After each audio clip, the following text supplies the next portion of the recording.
difficult, but in case you are in the wrong room, I want to make sure that you know where you're at. So we are having a webinar today focused on vaccine hesitancy and talking about how to have those conversations with patients in the room and what you need to know when talking with them.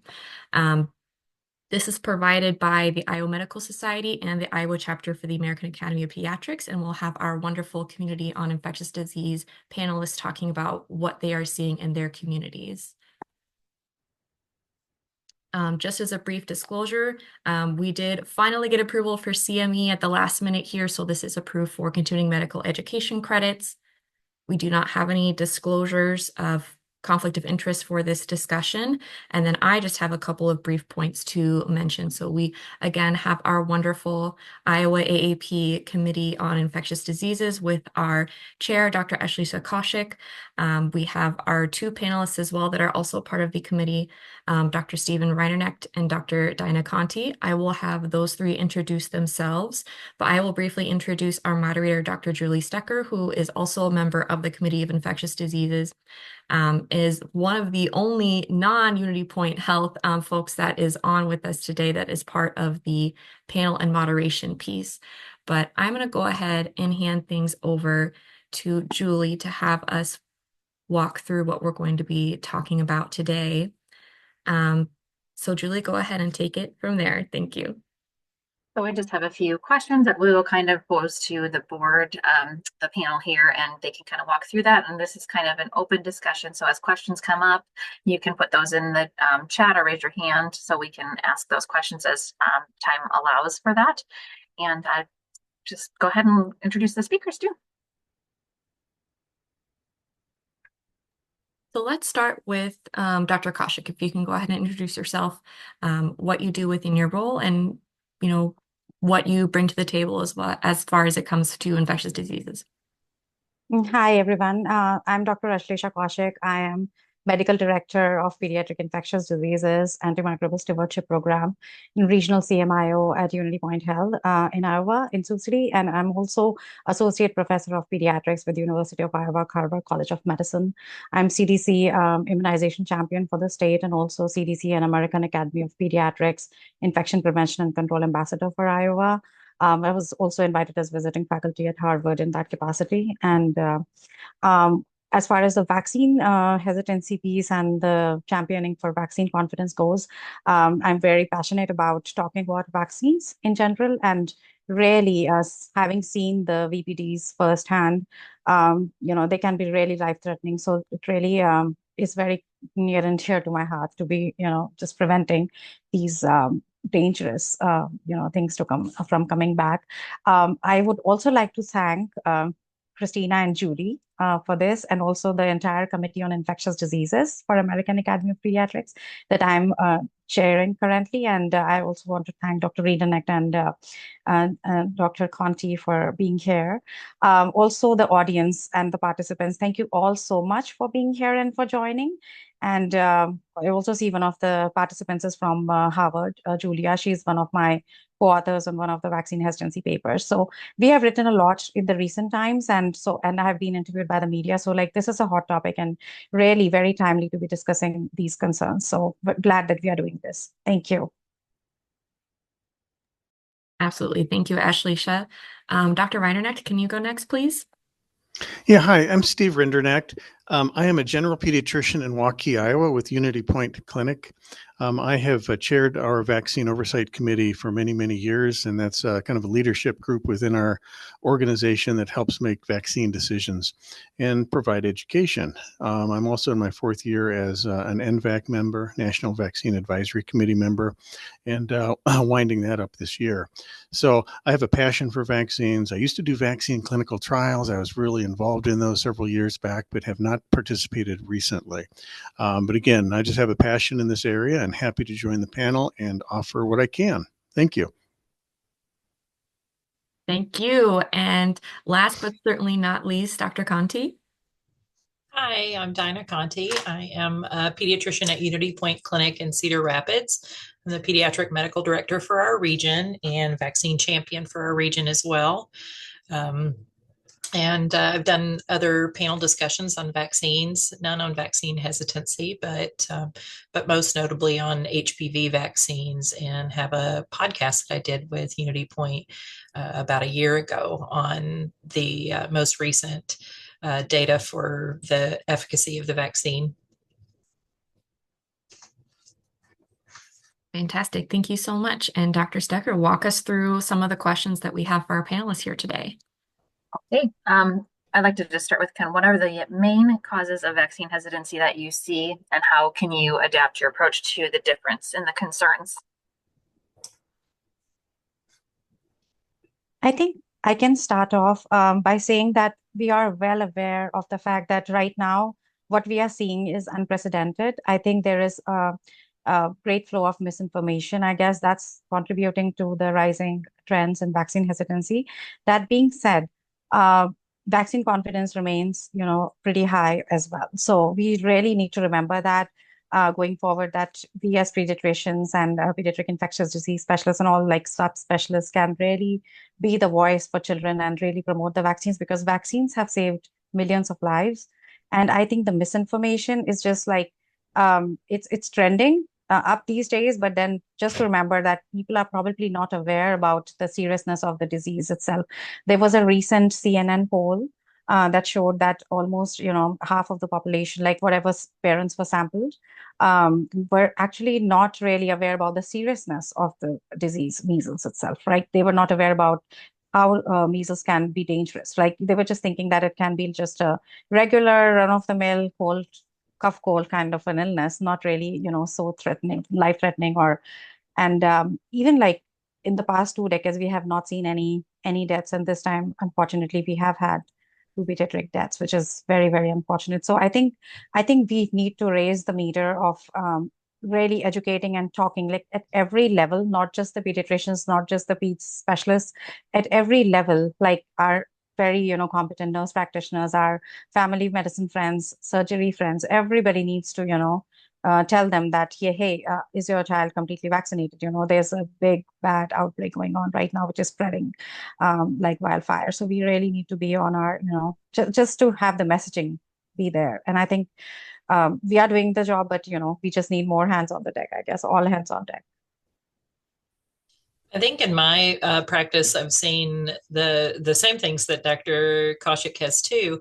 The main cause that I see in my practice of vaccine hesitancy is fear. The parents and the individuals who are concerned about vaccine safety, about if the disease is that serious, what are the long-term implications? How bad can the fever be? Is the fever going to harm them if they get a fever from the vaccine? And it's very fear driven. And so, when I adapt my approach to those individuals who are hesitant, I try to just name that, I know that you're trying to do what's best for your kid. You want to do what's best for your family. And it's hard to know. And that's a scary thing as a parent. It's hard to know who to trust. And unfortunately, there are so many different voices that they can read and hear that tell them how they're doing it wrong, or that they might be doing it wrong. And so I think they're scared. And that's really a big thing that I see in my practice. Yeah, I agree with these folks. I mean, when I look at the main causes of vaccine hesitancy that I see and deal with pretty routinely here, they kind of fall into a couple categories, and both based on a lot of misinformation that's out there. And one is regarding safety of the vaccines, and the other is the perception that these diseases aren't really here and they're not serious, and everyone else is getting vaccinated, so I don't have to. I mean, that's that kind of an approach almost. So when I try to adapt my approach and how I work with the family during that visit, is I try to figure out what specific thing is it? What is it they're hearing from a safety standpoint, usually, that I can maybe help kind of help with? I mean, demystify it a little bit. So sometimes they'll share that information and they'll be real specific, like, well, that mercury in those vaccines, I've heard a lot about those, and I don't want any of that in my child. And if it's something really easy like that, and that's their only concern, that's a very easy one to take care of. You can say, well, there's no mercury in our vaccines we're going to give you today. And so sometimes it's a very simple approach. Other times it's a more general thing families will have, where just like was just mentioned, kind of a fear approach. Just scared in general. There's just too many vaccines given at once. And you have to figure out what it is that really is getting to them about vaccines. So you can approach it in a compassionate way, and not, what's so hard is to get, it's so easy to get defensive with the family when you start hearing all this information that is not true at all. How do you stay empathetic with the family and not get defensive about it? Because that just goes backwards, and that'll work against you. So if I know the specific issues, it's easy to approach. You have to have a basic understanding and knowledge of some of these issues to be able to kind of give a quick response to them. So building that over time really helps. But I think being empathetic with them and finding out what the root cause of their concern is kind of the best way I have found to approach that. What tools or phrases have you used that have helped you to build trust or support the vaccine confidence in your patients? I can lead that one. I've used a few phrases through the years, trying out different ways to talk to families. I used to use the phrases, these are required for school or required for daycare, or those I found were hollow. So what I've done most recently over the past few years is I've changed. When parents ask me, well, is this required? Or I only want to get the ones that are required. And I say, well, maybe, but that's not why I want you to get these vaccines. It's not because they're required that I want you to get them. And I've also used the phrase, I think you should, or I want you to vaccinate your child against these things. Because if I'm looking for a family to give them the kind of the confidence in someone, I want them to hear it from someone who genuinely cares about their kid, and I'll even say, your child is precious to me. I really do want your child to be safe. This is important for keeping your child safe, and I think you should do it. And I think maybe that's been a little helpful for some families, just to kind of, I'm a real person sitting in front of them. I'm not somebody writing a blog or a video or a TikTok that says how bad these are. No, this is a real person who knows my kid, and they've said they think I should do it. And I think that helps. This is Steve. Something I've used recently is we both want what's best for your child, and that kind of takes some of the burden off, as far as, well, I guess that's why I'm at the doctor's office. You would assume that, but when you confirm with the parent that they want what is best too, help share your knowledge and their understanding of it to make the best decision on that. So we both want what's best. And I think going from there and seeing how they respond to that has always been a helpful phrase I've used. Something that Dr. Conti just brought up that I thought was interesting, because it happened to me not very long ago, was a family that they didn't want anything extra. They wanted the required vaccines. Okay. I don't want any of those extra ones. So I had to delve in a little bit to what's the difference between recommended and required. And once they understood that, and I'm going to go over that just quickly for folks right now, they said, oh, that kind of makes sense. So I told them that every state has a list of required vaccines, both for preschool, elementary, and college at some point, at some states. And those required vaccines are established by that state legislative branch. Okay. It takes an act of their legislature to put that on their list for that state. So they are essentially politicians, okay, that are creating a list of requirements for school entry. The recommended vaccines, okay, the recommended schedule is put together by a group of vaccine experts that we turn to, that review these constantly. They look at the vaccine safety and efficacy data on a regular basis and make decisions from a public health standpoint, what's best for the children and adults in this country. And they revise that constantly when new data becomes available. So I we don't give vaccines because they're required. We give them because they're the best thing for your child, and they're recommended by the health experts that we turn to for our information.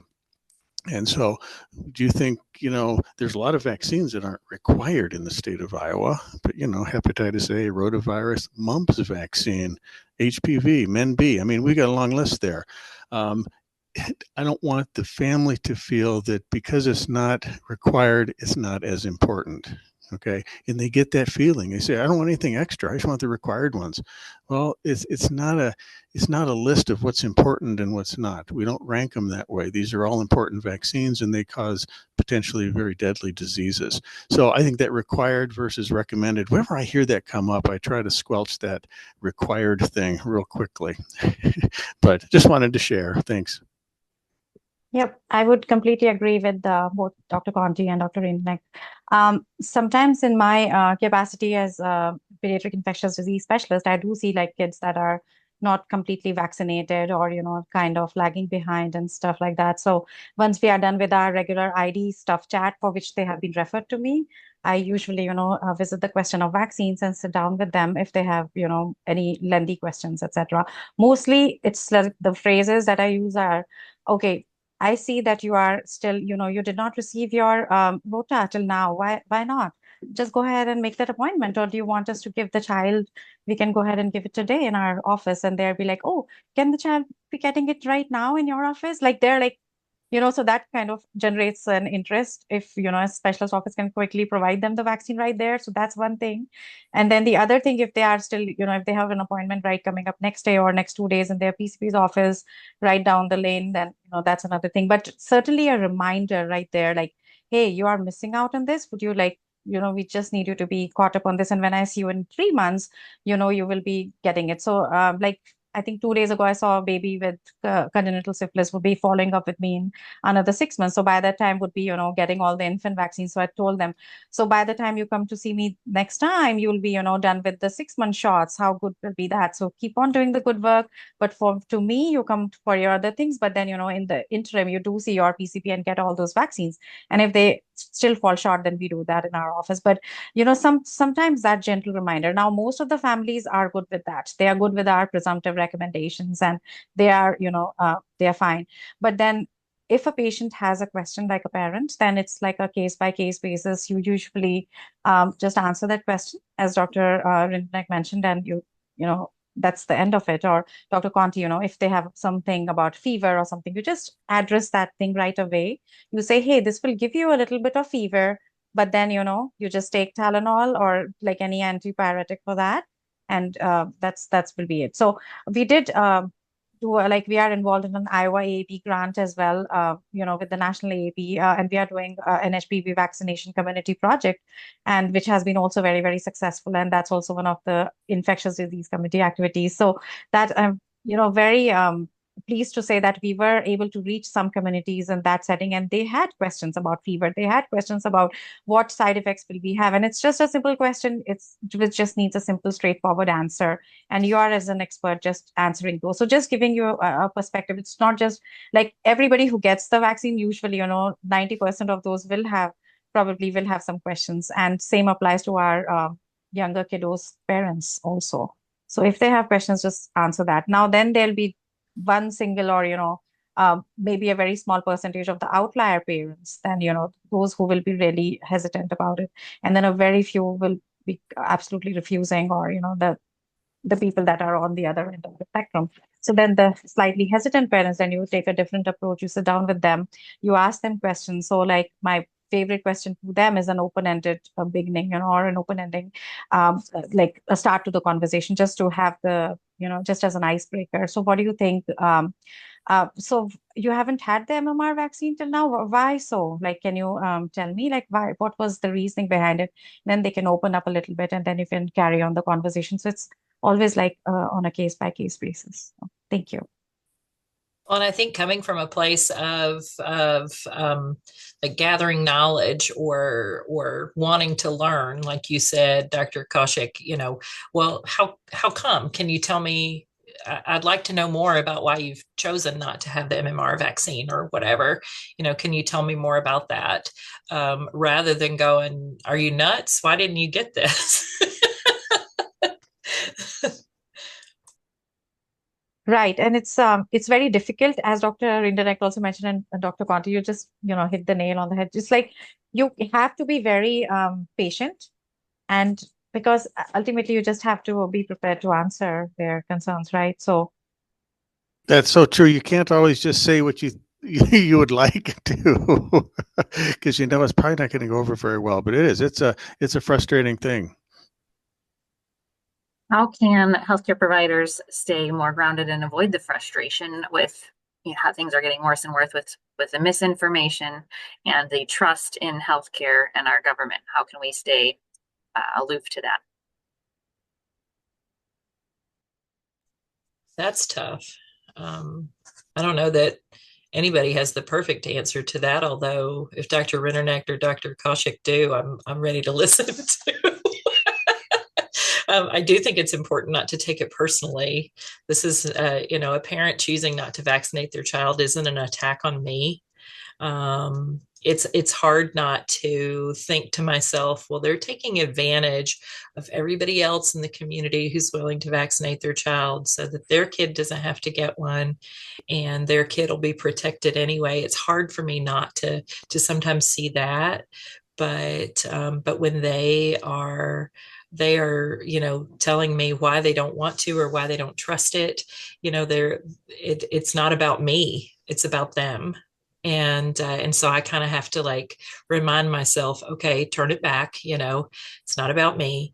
But also just to kind of remind myself that, I'm an advisor. My role is not to tell them what they must do. I give them the best guidance that I can. For me personally, it's hard when I feel like I've presented all the information and it's so well, and I put it in this package with a bow, and they still don't go with it. That's tough. It does feel personal, but I try to remind myself it's not. It's really hard not to be frustrated. I mean, I am.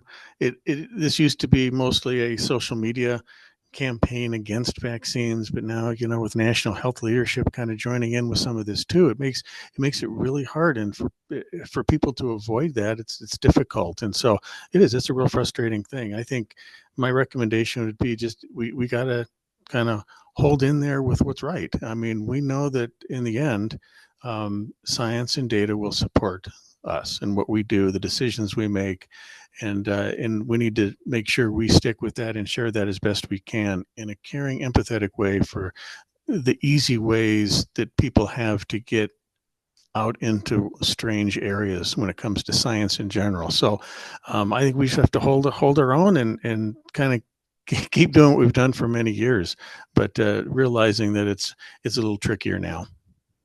yep, I would completely agree. It's a tough world right now to navigate, but every single day reminding us our purpose. We are really there to guide the families, as very beautifully put. We are advisors. Advising role is a great role, I guess. So that's one thing that Dr. Conti nicely mentioned. And then Dr. Rinderknecht said, yeah, don't take it personally, right? So that's very difficult, especially combined with all the other workloads that we are faced with and the administrative pressures and stuff. So don't make it one more point for your, contributing to the burnout right now. So that's one thing. This is why we came into this field, was because we are passionate about this, right? This is the thing that we do. So this is the way we do things anyways, right? So I think we just, although it's a swim against the tide right now, we just keep up the spirits and keep doing what we have been doing, what we are really good at. I think that's one thing, one lesson. And then don't be discouraged by the answers. And even what I have seen is even a small win, just count it as a small win. So when you are able to vaccinate 10 out of 12 kids in a day, or 11 out of 12 every single day you're doing that, that's a big number. So give yourself a pat on the back. I think that's a great thing. And in my office, if I'm telling a family and 3 families, they say, yeah, yes, definitely. And their vaccine records are up to date. Out of 4 or 5 children that I see, I mean, in a shift or whatever, like if suppose I'm giving you a number that are not vaccinated, and a big chunk of them do come to me next time and they do have their vaccines up to date, then that's a win. So the point I'm trying to drive here is that just counting the small wins as well. We tend to remember the negative, but also concentrate on the positive. Maybe I know it's very hard. It's better, it's easier said than done. Personally, we are not used to being, negated or, a no on our face or anything. Nobody likes that, right? We are all go-getters. We have already succeeded in our various fields. So I think that's something that it's just work in progress. I think we just keep doing our work and then count small wins, I guess. And I think the media pressure is a lot right now. You see some of the images of some, non-scientific evidence based, just not essentially based on science or any evidence at all, but just going on endless rant about things that they really don't know. Like measles. How can anybody say it's not serious? They haven't seen what measles is. We have seen children die of it. We have seen that, and it's still happening in the developing world. It's like SSPE still exists in the developing world. If people haven't heard here about it, that's because I think we live in a very fortunate society here. I think we have been very lucky with that, the way we have vaccinated our children, for the past several decades. We don't know what a subacute sclerosing panencephalitis child looks like. The child is like a vegetable. They don't live for long. It's a very bad state to be in. And just think about those parents. Such parents still see their children in the developing world like that. So I think we need to tell at every single opportunity, we just cannot go silent. We have to keep on saying it, because if we don't, then who will, right?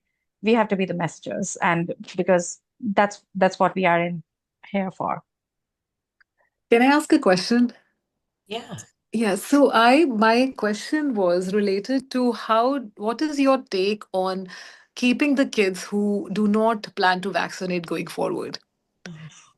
Yeah, that's a tough one. I think every office has to have agreement among the physicians and providers in their office. I think it's not fair to anyone on the team to say, well, okay, well, I'm not going to see you because you don't vaccinate, but my colleague will. So I'm going to put you on her schedule from now on. Like that's not really fair. And it's not really giving the family or the patient the the real story, to say, oh, okay, well, we don't agree on this either. My colleague and I don't agree. So I'm going to send you to them because they do agree with you and I don't. So, that makes it more personal than it is. The other thing that I do with families is I had a family recently who said they were looking for a pediatrician who would be respectful of their wants and their wishes and their choices for their child. And I thought, okay, this is an anti-vaxxer. Like before they even got in my office, I knew it, right? Like you get used to the wording that people use. So, Absolutely. So I was ready for it, but I let them know. I said, absolutely, I respect your right to choose what you think is best for your child. That doesn't mean I can do business with you. And as an organization, we're willing to lose your business over this.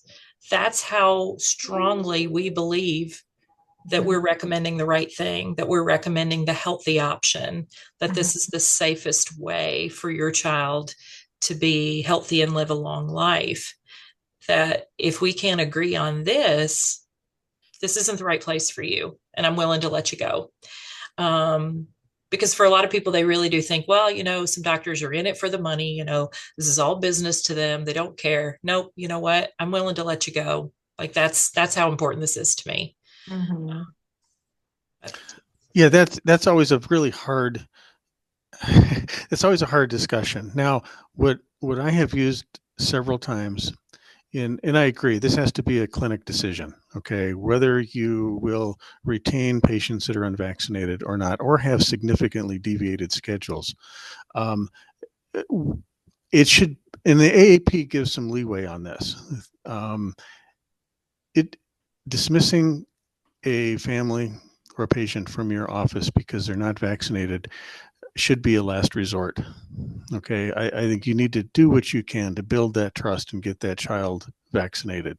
Build the trust with the family, and that takes a little bit of time. That's not going to happen in necessarily that first visit or two.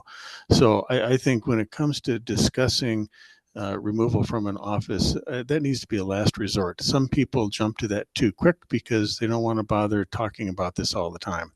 Okay, and that's that knee-jerk response is not what we would want to see anywhere.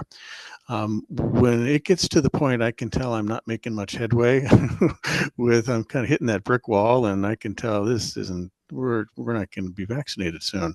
I start discussing the reasons why we do ask patients to leave the office, and it's a patient safety issue. Okay, I discussed the fact that we have lots of little babies in this office and they're too young to get their vaccines. We have a lot of kids that have immune compromised conditions, either from their disease or from their treatment for the disease, and we need to provide a safe environment in this office, especially for those kids that are not able to be vaccinated yet or can't be vaccinated. So we need to provide that environment as best we can, whether it's in our waiting room, walking down the hallway, and in our exam rooms. Your child is much, much more susceptible to diseases, okay, than another child if they're not vaccinated. That puts our patient population here at some degree of risk. And that's not something we can accept. And so that's kind of my last ditch attempt to retain them and get this child taken care of. And so then it's up to them at that point. But that's kind of the approach I take with that. And then I think the question is also what kind of vaccines are they refusing? Are they refusing vaccines like HPV, hepatitis A, things that are not mandatory for school? Or are they refusing big vaccines like MMR and, pertussis and things like that? I think that also revolves in the discussion, how you're going to guide this discussion forward. When I talk about dismissing from practice, it's people that just don't vaccinate at all. Okay. When it comes to selecting certain vaccines, you have to take that case by case. Obviously, I'm not going to dismiss someone if they don't get a flu shot that year. Okay, if they don't get a COVID shot update every year, I wouldn't have a practice. 5% of my patients are fully vaccinated for COVID. When I say a significantly altered schedule, you have to determine that yourself. Not getting an MMR, to me, that's a significantly altered schedule, but that's one shot. So I can't compare that to an HPV in a 12-year-old. Okay, I've got time to keep working on that patient. Okay, they're going to come back next year, and I leave in my note every year how far we get with that conversation. I say, hey, well, here's some information I'm going to share. Here's some good sources of information I want you to research, and we'll bring this up again next year. So I approach an HPV obviously a lot different than a flu or COVID, or it's a case by case thing. Definitely, yeah. Yep, that's what I have, all my pediatrician colleagues here in the area would concur with that. For me as a specialist, I think I'm in a little bit better position because, whenever we see and I have huge respect for all my pediatrician colleagues, but so when I see any unvaccinated child in my clinic, then it's like more approaching them from, the disease epidemiology and, how sick the child can be. And probably they give a better ear to me. I just don't understand the dynamics, but then again, I do go ahead with the conversation, and most of the times they accept. So I think that's a little bit of a good situation to be in. Now, that being said, there have been families like one kind of a statement that is really impermeable in my opinion is, okay, so we don't do that anymore, that kind of a thing. So they did have like 5 kids. The first 4 are completely vaccinated, and now the 5th one is, whatever, like coming to kindergarten age, and we don't believe it. But can you check quickly that the child got tetanus? And if not, then that's one thing that we'll definitely want the child to get. So being selective about the vaccines, and really, something that you did in life, and now you're just believing whatever is going around in the media. So that's just one kind of a, difficult family that I approached. And then, of course, we went through all how bad the tetanus itself can be. Tetanic spasms are not fun and universally fatal. So, it's like it took us a while to get there, but then they were following with me with some other things for, the MRSA or the other problem. So then as Dr. Rinderknecht mentioned, it's like a gateway you need to leave open. You need to leave open the door for the next conversation. You can't just, you have to be very patient is one thing that I've learned. And just sitting down with them, just meeting them where they are. And most of the times as a specialist, they don't question much, they accept. But if they do have questions, then just giving them the time, I think. And that's the thing that I really also would like to bring up here. Like, I really, commend all of us here, like with this time constraints when you have to, juggle with the patients very fast, move the appointments, just keep it moving. You really have to figure that which family you need to, sit down and really have the long conversation with. You cannot have it 100% of the time. So maybe just if you're following up with them, then leaving that door open would be one of the things to do. Yeah. I think it would be helpful if at the end of the conversation, we could get resources that are your favorite resources to share with patients on vaccine hesitancy so that we all are all equipped with that. So if Christina can maybe gather those, and maybe it could even be sent out as a post follow-up. So we have the great resources to pass on to our patients as well. How about one, I don't know if either of you would like to share a story of one of the hardest conversations you've had with the family and how you kind of navigated that and kept your cool during that? I can. This was a conversation that I had with a family about 3 years ago. This is a kid who's still on my panel, and I do still see him. He is a pretty awesome kid and has been doing very well. His mother, when I first met him shortly after he was born, shared with me that she didn't want to have him vaccinated. And that her brother had told her how bad vaccines are and that you just couldn't trust them. And so when I spoke with her, there were a few things that were important to point out and important to kind of note about them. So I'm going to give that information as well. This was a woman of color, and her brother is they're Black. Her brother is as well. And when she said, "Well, he doesn't trust them, and so I'm not going to," because she was afraid, if she looks to him for help and for, guidance, and he says not to do it, then she doesn't want to either. And so what I did in that situation was I asked, why, do you know why he doesn't trust them, or do you know why he doesn't think they're safe? And she said, well, for him, he just doesn't trust doctors. He doesn't go to the doctor. He doesn't want to go to the doctor. He's never felt, like doctors have his best interests in mind. And I said, I don't know your brother, and I don't know what his circumstances are. I said, but I can understand why you might feel that way, because medicine as a society, as a system, has not been kind to Black men, or Black women for that matter. There's the Tuskegee syphilis study that was so harmful and embarrassing as a medical system. Henrietta Lacks, who suffered, and the medical system stole from her. This doesn't make us look good as a system. It doesn't make us look trustworthy. But so I can't change what he thinks. And I want to make sure that I share with you why I think it's important and what I think is important for you to do to protect your child. I'm not trying to change his mind, because he's not the one sitting here with me, and this is not his child. This is your child. And so I talked to her about the diseases, and that for me, I wasn't recommending anything for her child that my kid didn't already have. My kids had all the vaccines on time and at the earliest possible date. And I said, I wouldn't ask you to do something that I wasn't willing to do. And that's the difference between what we've done historically against people of color has been, we've done things to them that we wouldn't, as a medical society, wouldn't do for our own loved ones. And that's where the problem was. And so ethically, we've been flawed as a system. We're working hard. There are a lot of us working really hard to correct that and to be better than that. And I am too. And so, I just said, I really think it's important that you get them. And so she opted to get 2 that day.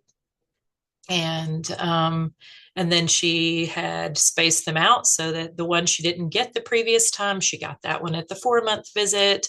She didn't want to come in more often, but she was willing to get 2 at each visit. So progress. And so he's 3, he's up to date. And that was a win. Her child is protected. But it was a cultural and a family issue to really kind of break through. And it was tough to find the right words or to just be real with someone. But it paid off. That was what she needed. Thank you for that story. We're about out of time, so just wondering if there's some pressing questions, if anybody wants to either raise your hand or unmute or put it in the chat box for us. I put a link in the chat box for a good source of information. It's a 1-page PDF put together by immunize.org. I used to have my own list of reliable sources, but they get out of date so fast. I can't keep up. So what's nice about this one is they update it regularly. So I just put that in the chat box. Thank you. And then also, Julie, I just wanted to mention that the AAP has also, just for the providers, they have in coordination with Body Swaps, AAP and Body Swaps did like a virtual reality module on various conversational, it's like a conversational toolkit they prepared. And I was one of the experts for that. And Dr. Conti and myself, we also had it promoted to our system. So, and I was among the national experts to build that. So that's an excellent toolkit for all of us over here. Like, just view it once and, it just walks you through different scenarios. It's a little handy thing on hand. And I think Christina can guide us more on that about how to access. Thank you. I frequently use the CHOP Vaccine Education Center. It's one that I like to use. That's a good one.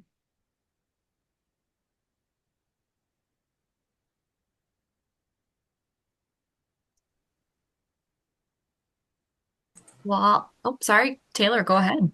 I was just going to say the CHOP Vaccine Education Center is a super helpful website. I have a lot of families who kind of get sticky about ingredients on vaccines and preservatives, and there's a really helpful section on there that actually breaks it down and tells you like the aluminum content and things like that. So I've had success with that when I have families who want like actual numbers of like what is in each vaccine. That's fantastic. And I want to echo that this has been fantastic to listen to various tactics to help talk through with patients that are fearful and they have questions and how to be able to meet them where they're at and talk about how we can guide them in a direction where they feel comfortable to vaccinate their children and themselves. So I just want to echo thank you to our panelists and our moderator for walking us through several things. And I'm seeing in the chat here several resources that I will send in a follow-up email along with some stuff that I know from AAP.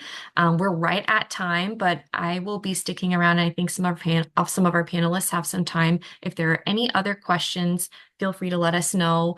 I can send additional follow-up contact information in that email. And for the continuing education piece, if you are a physician or looking for your participant certificate, that'll be sent via email through DMU within the next 6 weeks here.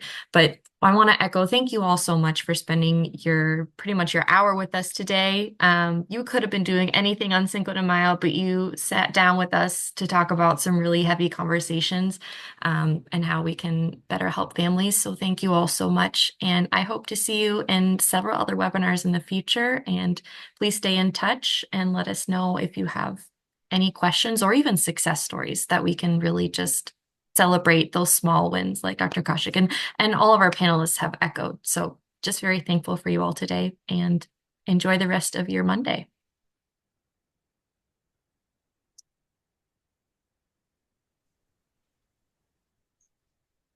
Yeah, Steve was talking about the small wins at our office. We